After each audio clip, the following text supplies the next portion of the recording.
മരിക്കുന്നതിന് മുമ്പ് ചെയ്തു വെക്കേണ്ട ഒരു 10 കാര്യങ്ങളുണ്ട്. ആ 10 കാര്യങ്ങൾ ചെയ്തു വെച്ചിട്ടേ നമ്മൾ മരിക്കാൻ പാടുള്ളൂ. അപ്പം അത് മരിക്കുന്നതിന് മുമ്പ് നോക്കിയാൽ പോരെ ഉസ്താദ്, ഇപ്പോഴേ കേൾക്കണ്ടാലോ എന്ന് ഉറപ്പ് പറയാൻ വല്ല ധൈര്യമുള്ള ആളുകളുണ്ട് എങ്കിൽ അവർക്ക് സ്കിപ്പ് ചെയ്ത് പോകാം. അല്ലാത്തൊരു ഇത് കേൾക്കണം. കാരണം നമ്മൾ എന്നാ മരിക്കുന്നത് നമുക്കറിയില്ല. ഇന്നാണോ, നാളെയാണോ, മറ്റന്നാളാണോ, ഇനി 10 വർഷം കഴിഞ്ഞിട്ടാണോ, ഒരു 19 വർഷം കൂടെ കഴിഞ്ഞിട്ടാണോ മരിക്കുക, ഇതൊന്നും നമുക്കറിയില്ല.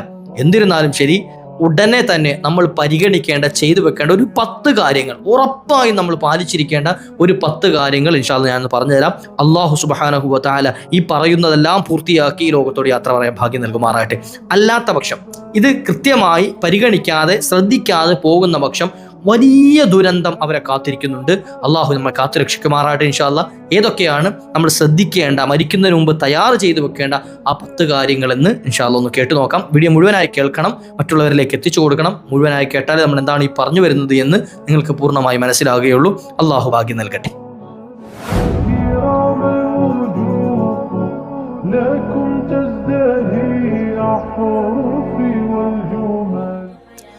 അസ്സലാമു അലൈക്കും വറഹ്മത്തുള്ളാഹി. ബിസ്മില്ലാ വൽഹംദുലില്ലാ. എൻ്റെ പ്രിയമുള്ള ശബ്ദം ശ്രവിക്കുന്ന എൻ്റെ ഉമ്മമാർ, ഉപ്പമാർ, സഹോദരന്മാർ, സഹോദരിമാർ, പല ആളുകളും വിളിച്ചിട്ട് സന്തോഷം അറിയിക്കുന്നവർ, സങ്കടങ്ങൾ പറയുന്നവർ, വിഷമങ്ങൾ പറയുന്നവർ, മുറാദുകൾ പറയുന്നവർ, അള്ളാഹു എല്ലാവരുടെയും സദുദ്ദേശങ്ങൾ പൂർത്തിയാക്കി തരട്ടെ. എല്ലാവർക്കും റാഹത്താണ്, സന്തോഷമാണ് എന്ന് വിശ്വസിക്കുന്നു. അള്ളാഹു ആയുരാരോഗ്യ സൗഖ്യം നൽകട്ടെ, ആഫിയത്ത് നൽകട്ടെ. പല രോഗികളും വിളിച്ചിട്ട് ദ്വാരക്കണേ എന്ന് പറഞ്ഞ് പല രോഗങ്ങളും പറഞ്ഞവരുണ്ട്, പല വിഷമങ്ങളും പറഞ്ഞവരുണ്ട്. അള്ളാഹു എല്ലാവർക്കും ശിഫ നൽകട്ടെ. നിങ്ങളൊക്കെ ആമീൻ പറഞ്ഞ ആത്മാർത്ഥമായിട്ട്, അള്ളാഹുവേ ഞങ്ങളോട് ദുആ വസിയ്യത്ത് ചെയ്ത പ്രിയപ്പെട്ട മുഅ്മിനീങ്ങൾക്ക്, ഈ ശബ്ദം കേട്ടുകൊണ്ടിരിക്കുന്ന എൻ്റെ പ്രിയപ്പെട്ട ഉമ്മമാർക്ക്, ഉപ്പമാർക്ക്, സഹോദരങ്ങൾക്ക് റബ്ബേ നീ അവരുടെ ഉദ്ദേശങ്ങളെ പൂർത്തിയാക്കി കൊടുക്കണേ അല്ലാഹ്. വിഷമങ്ങൾ തീർത്തു കൊടുക്കണേ അല്ലാഹ്. കൽബ് നന്നാക്കി കൊടുക്കണേ റഹ്മാനെ. ഞങ്ങളുടെ ജീവിതവും അതുപോലെ മരണവും ഒക്കെ നീ റാഹത്തിലാക്കി തരണേ അല്ലാഹ്. പ്രയാസങ്ങളൊക്കെ നീക്കി തരണേ അല്ലാഹ്. നിങ്ങൾക്ക് ആത്മാർത്ഥമായിട്ട് ഒരു ആമീൻ പറയട്ടോ. പക്ഷേ അത് കാരണം ആരുടെയെങ്കിലും ആമീൻ കബൂലാക്കി നമ്മുടെ ദുആക്ക് ഇജാബത്ത് ലഭിച്ചാൽ നമ്മളതാണ് ആഗ്രഹിക്കുന്നത്. അല്ലാഹു കബൂലാക്കുമാറാകട്ടെ ഇൻഷാ അല്ലാഹ്. ഞാൻ ഇന്ന് പറയാൻ പോകുന്നത് ഒരു 10 കാര്യങ്ങളാണ്. നമുക്കൊക്കെ അറിയുന്ന സംഗതികൾ തന്നെയാണ്, എന്നാലും ഇതൊന്നും നിങ്ങൾ ശ്രദ്ധിക്കാൻ വേണ്ടി, ഗൗരവത്തിലെടുക്കാൻ വേണ്ടിയിട്ടാണ് ഈ 10 കാര്യങ്ങൾ പറയുന്നത്. വളരെ പെട്ടെന്ന് തന്നെ ഇൻഷാ അല്ലാഹ് ഞാൻ പറഞ്ഞു തീർക്കും. പെട്ടെന്ന് ശ്രദ്ധിച്ച് എന്ത് ചെയ്യുക, ഈ പെട്ടെന്ന് പറഞ്ഞു പോയി എന്നതുകൊണ്ട്, അല്ലെ അത് വിശാലമായി പറയാത്തത് കൊണ്ട് കാര്യം ഗൗരവമല്ല എന്ന് തെറ്റിദ്ധരിച്ചു പോകരുത്. വലിയ ഗൗരവമുള്ള വിഷയമാണ്. മരിക്കുന്നതിന് മുമ്പ് ഈ 10 കാര്യങ്ങൾ നമ്മൾ കൃത്യമായിരിക്കണം, ക്ലിയർ ആയിരിക്കണം. അപ്പോൾ മരിക്കുന്നതിന് മുമ്പ് ആലോചിച്ചാൽ മതിയല്ലോ, ഇപ്പോഴേ ചിന്തിക്കേണ്ടല്ലോ എന്ന്. നമുക്ക് ഉറപ്പ് പറയാൻ പറ്റുമോ നമ്മൾ എപ്പോഴാണ് മരിക്കുന്നതെന്ന്, എന്നാ മരിക്കുന്നതെന്ന് ഒരാൾക്കും ഉറപ്പില്ല. ഈ പറയുന്ന ഞാൻ ഈ പറച്ചിൽ പൂർത്തിയാക്കുമോ ഇല്ലയോ എന്നുള്ളത് എനിക്കറിയില്ല. അപ്പോൾ അത്രയും ഗ്യാരണ്ടി പോലും നമുക്കില്ല. നമ്മെ സംബന്ധിച്ചിടത്തോളം, കേൾക്കുന്ന നിങ്ങളെ സംബന്ധിച്ചിടത്തോളം ഇത് കേട്ട് പൂർത്തിയാക്കുമോ എന്നുള്ള ഗ്യാരണ്ടി ഇല്ല. ഇല്ല, എത്രയോ ആളുകൾ അകാല മരണം എന്നൊക്കെ നമ്മൾ പറയാറുണ്ട്. അതായത് മരിക്കാനുള്ള സമയമാകാതെ മരണപ്പെട്ടു എന്ന്. യഥാർത്ഥത്തിൽ അങ്ങനെ ഇല്ല, അങ്ങനെ ഒരു സമയം, അങ്ങനെ ഒരു മരണമില്ല. അകാല മരണം അള്ളാഹു കണക്കാക്കിയ അത്രയും കാലം എല്ലാവരും ജീവിക്കും. എന്നാണോ അസ്റായിൽ അലൈഹിസ്സലാത്തു വസ്സലാമിനോട് റൂഹ് പിടിക്കാൻ പറഞ്ഞത്, ആ സമയത്തല്ലാതെ അസ്റായിൽ റൂഹ് പിടിക്കൂല. അപ്പം അതുകൊണ്ട് മരിക്കാൻ പറഞ്ഞ സമയത്തേ മരിക്കുള്ളൂ. അപ്പം എന്നാണ് ആ മരിക്കുന്നത് നമുക്കൊന്നും ഒരാൾക്കും അറിയില്ല, ഒരാൾക്ക് ധൈര്യമില്ല പറയാൻ. അപ്പം അതുകൊണ്ട് എല്ലാവരും പെട്ടെന്ന് തന്നെ ചെയ്തു വെക്കേണ്ട ഒരു 10 കാര്യങ്ങളാണ് ഇൻഷാ അല്ലാഹ്. അതിലൊന്നാമത്തെ നമ്മളെപ്പോഴും കേൾക്കുന്ന ഒരു സംഗതിയാണ് തൗബ ചെയ്യുക. വൈകിപ്പിക്കാൻ പാടില്ല. തൗബ ഒരിക്കലും വൈകിപ്പിക്കരുത്. നബി തങ്ങൾ പറഞ്ഞു തരുന്നുണ്ട്, എല്ലാ ദിവസവും കിടക്കുന്നതിന് മുമ്പ് നിങ്ങൾ തൗബ ചെയ്തിട്ടേ കിടക്കാൻ പാടുള്ളൂ. നമ്മൾ കിടന്നുറങ്ങാൻ പോകുന്നതിന് മുമ്പ് അല്ലാഹുവേ എൻ്റെ പാപങ്ങളെല്ലാം നീ പുറത്തു തരണേ അല്ലാഹ്. നമ്മൾ ചെയ്ത തെറ്റ് നമുക്കും റബ്ബിനും അറിയാം. റബ്ബിനോട് പറയാം, എന്നെ തെറ്റിൻ്റെ ഭാഗത്തു നിന്ന് വന്നിട്ടുണ്ട്, നീ എനിക്ക് മാപ്പ് നൽകണേ എന്ന്. വേറെ ഒരാളും കേൾക്കണ്ട, വേറെ ഒരാളോടും പറയണ്ട, അള്ളാഹിനോട് മാത്രം പറഞ്ഞാൽ മതി. മറ്റൊരാളുടെയും തെറ്റ് നമ്മൾ നോക്കി നടക്കണ്ട. അത് അവരും റബ്ബുമായിട്ടുള്ള പരിപാടിയാണ്, നമ്മൾ അറിയേണ്ട ആവശ്യമില്ല. നമ്മളോട് എന്തായാലും ആ തെറ്റിനെ പറ്റി ചോദിക്കൂല. ചില ആളുകളുണ്ട് മറ്റുള്ളവർ തെറ്റ് ചെയ്യുന്നുണ്ടോ ഇല്ലയോ എന്ന് നോക്കി നടക്കുന്ന ടീം. അപ്പം അത്തരത്തിലുള്ള ആളുകളോട് പറയാനുള്ളത്, അവരും അള്ളാഹും തമ്മിലുള്ള ഇടപാടാണ്, നമ്മൾ അറിയേണ്ട കാര്യമില്ല. നമ്മളോട് അവരെങ്ങനെയാണ് പെരുമാറുന്നത് നോക്കിയാൽ മതിയല്ലോ, നമ്മളോടുള്ള ഇടപാട് എങ്ങനെയാണെന്ന് നോക്കിയാൽ മതി. അതല്ലാത്ത ഒരു സംഗതിക്ക് നമ്മൾ തലയിട്ട് കഴിഞ്ഞാൽ കുഴപ്പം എന്താണെന്നറിയോ, നാളെ റബ്ബിൻ്റെ കോടതിയിൽ ചെന്ന് നിൽക്കുമ്പോൾ ഇയാളെക്കാൾ മെച്ചമല്ല നമ്മളെങ്കിൽ, നമ്മൾ ഈ കുറ്റം പറഞ്ഞ ആളെക്കാൾ മെച്ചമല്ല, അതായത് അയാൾക്കാൾ പവറുള്ള ആളല്ല നമ്മളെങ്കിൽ വല്ലാതെ പെട്ടുപോകും.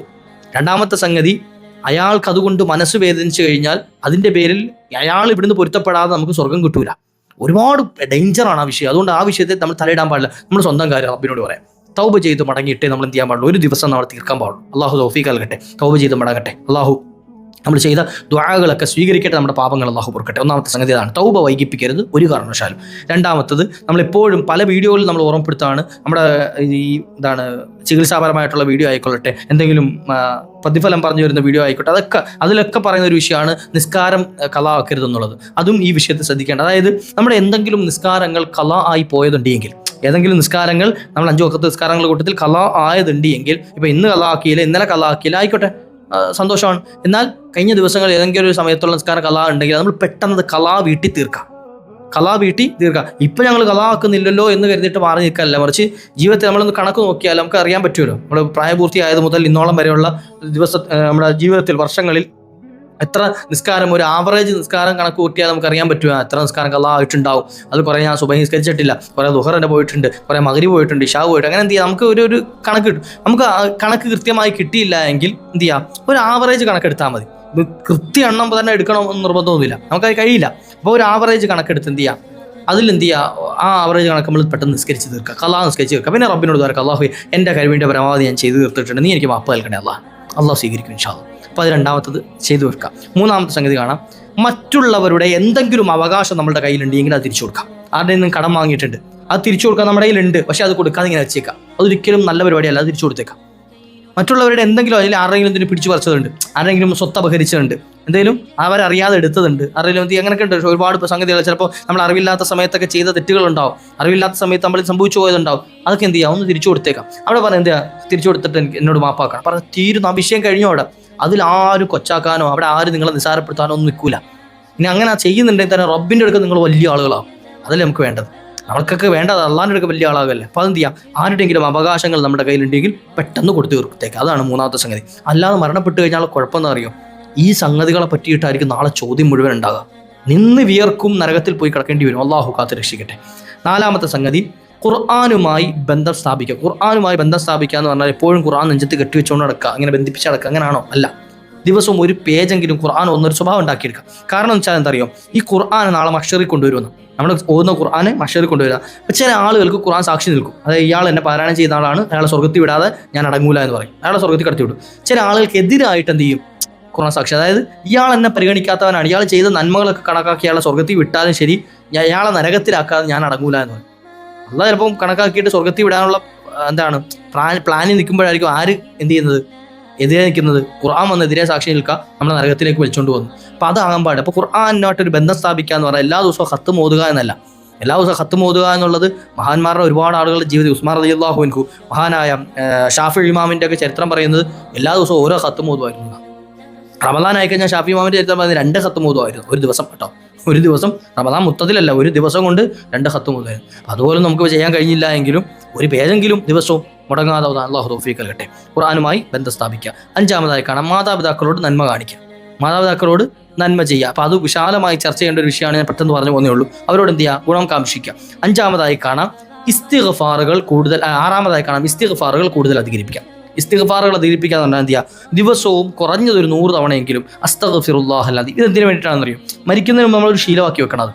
അസ്തഗ്ഫിറുല്ലാഹൽ അദീം എന്ന ഇസ്തിഗ്ഫാർ അധികരിപ്പിച്ച് നമ്മൾ ശീലമാക്കുക. കാരണം ഒരാൾ ഇസ്തിഗ്ഫാറുകൾ അധികരിപ്പിക്കുന്ന ഒരാൾ നാളെ മഹ്ശറിൽ ചെന്ന് നിൽക്കുമ്പോൾ അയാളുടെ ഏടുകൾ കൊണ്ടുവരും.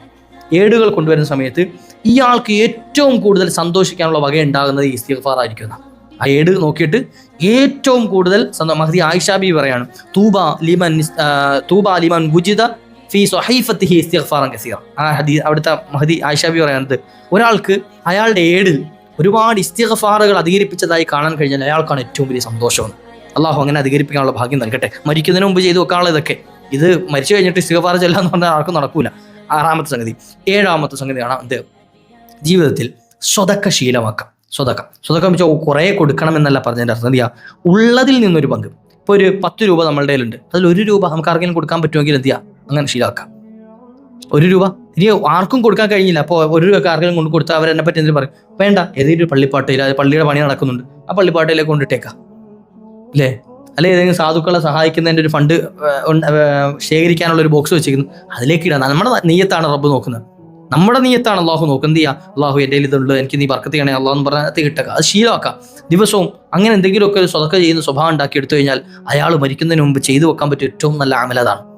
നമ്മൾ മരിക്കുന്നതിന് മുമ്പൊക്കെ ചെയ്തു വെക്കേണ്ട, തയ്യാറാക്കി വെക്കേണ്ട ചില വിഭവങ്ങളാണ് ഈ പറഞ്ഞു വരുന്നത്.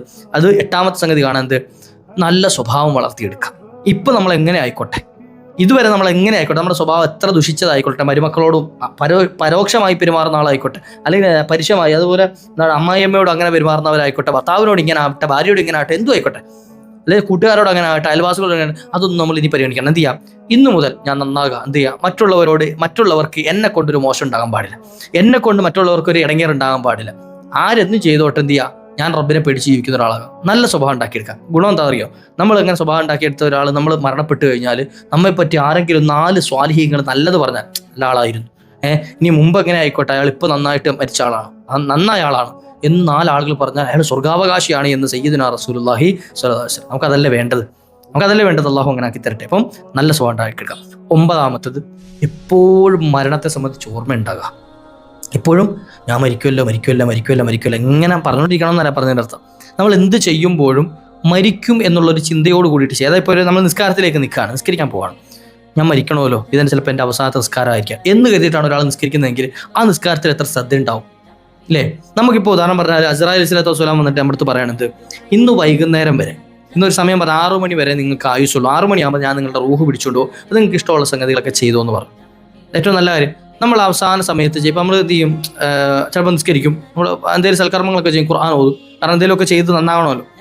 അപ്പോൾ അവസാന സമയത്ത് നമ്മൾ ചെയ്യുന്ന ആ സംഗതികൾക്കുള്ള ഇഖ്ലാസ് എത്ര ഉണ്ടായിരിക്കും ആലോചിക്കും അല്ലേ? ഇപ്പോൾ പരീക്ഷയുടെ തലേ ദിവസം, അതായത് നാളെ പരീക്ഷയാണ്, അത് ജയിച്ചേ പറ്റുള്ളൂ, പരാജയപ്പെട്ടാൽ ഭയങ്കര റിസ്ക്കാണ് ജീവിതത്തിൽ എന്നുള്ളൊരു പരീക്ഷ നേരിടാൻ പോവാണ്. അപ്പോൾ അത്തരത്തിലുള്ള ആൾ പകൽ രാത്രി ഇരുന്ന് പഠിക്കുന്നത് എത്ര ആത്മാർത്ഥമായിട്ടായിരിക്കും? പഠിക്കണമെന്ന് ഉദ്ദേശിക്കുന്ന ആളുകളല്ലേ, ജയിക്കണമെന്ന് ഉദ്ദേശിക്കുന്നവർ പഠിക്കുന്ന എത്ര ആത്മാർത്ഥമായിട്ടായിരിക്കും?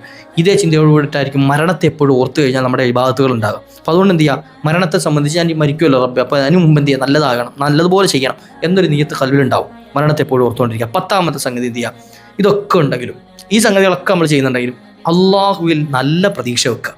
ഹുസ്നുൽ ദന്നി എന്ന് പറയാൻ എന്ത് ചെയ്യുക, നല്ല പ്രതീക്ഷ. അള്ളാഹു ഞാൻ എന്തൊക്കെ പാപങ്ങൾ ചെയ്താലും റബ്ബ് എന്നെ ഏറ്റെടുക്കുമല്ലോ എന്നുള്ള നല്ല പ്രതീക്ഷയോട് കൂടിയിട്ട് എന്ത് ചെയ്താലും റബ്ബ് പരിഗണിക്കും. ഈ ഒരു 10 കാര്യങ്ങൾ, ഇത് വളരെ എളുപ്പത്തിൽ ഞാൻ പറഞ്ഞതെന്ന് വെച്ചാൽ നമ്മളൊക്കെ ശ്രദ്ധിക്കാൻ പറ്റുന്നതായതുകൊണ്ടാണ്. ഇൻഷാ അല്ലാഹ് ശ്രദ്ധിക്കൂലേ? അള്ളാഹു ഭാഗ്യം നൽകട്ടെ. അപ്പോൾ വീഡിയോ മുഴുവൻ കണ്ട ആളുകൾ നിങ്ങളുടെ അഭിപ്രായങ്ങളൊക്കെ കമൻറ്റായി രേഖപ്പെടുത്തണം. ദുആ വസിയത്തുകളൊക്കെ ചെയ്യണം. ഇൻഷാ അല്ലാഹ് നമ്മുടെ മജ്‌ലിസുകളിലൊക്കെ നിങ്ങൾക്ക് വേണ്ടി ദുആ ഇറക്കും. നമ്മുടെ ചാനൽ ഇതുവരെ സബ്സ്ക്രൈബ് ചെയ്തിട്ടില്ല, ഒന്ന് ചെയ്തു വെക്കുക. കാരണം നമ്മൾ അപ്ലോഡ് ചെയ്യുന്ന അടുത്ത വീഡിയോ നിങ്ങളിലേക്ക് പെട്ടെന്ന് എത്താൻ ഉപകരിക്കും. ഇൻഷാ അല്ലാഹ് മറ്റൊരു അവസരത്തിൽ കണ്ടുമുട്ടാം. വആഖിറു ദഅവാനാ അൽഹംദുലില്ലാഹ്. അസ്സലാമു അലൈക്കും വറഹ്മത്തുള്ളാഹി.